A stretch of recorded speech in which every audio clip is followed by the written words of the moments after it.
స్వామి, కర్మ అంటే ఏమిటి? మనుష్యుని జీవితం ఎలా నిర్ణయించాలి? చెప్పండి. కర్మ అనేది హిందూమతం, బౌద్ధం, జైన మతాల్లో ఉన్న ఒక ముఖ్యమైన తత్వశాస్త్రం. ఇది మంచి లేదా చెడు మన భవిష్యత్తును ఎలా ప్రభావితం చేస్తాయో వివరిస్తుంది.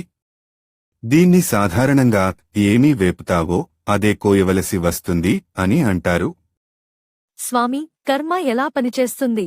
ధర్మం ఈ జన్మలో లేదా భవిష్యత్తు జన్మల్లో శుభ ఫలితాలను కలిగిస్తాయి.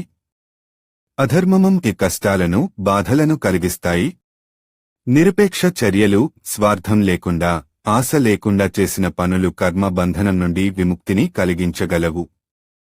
స్వామి, మనిషి జీవితాన్ని ఎలా మచ్చుతుంది చెప్పండి. గత కర్మ మన జన్మ, కుటుంబం, ఆరోగ్యం, పరిస్థితులు వీటి ఆధారంగా ఏర్పడతాయి. 2 ప్రస్తుత చర్యలు మన భవిష్యత్తును నిర్ణయిస్తాయి. కొన్ని సందర్భాల్లో మన గత కర్మ ఫలితాలను కూడా మార్చగలవు. 3 భవిష్యత్ కర్మ మన ఇక్కడ చేసుకున్న పనులు మన భవిష్యత్తుపై ప్రభావం చూపుతాయి.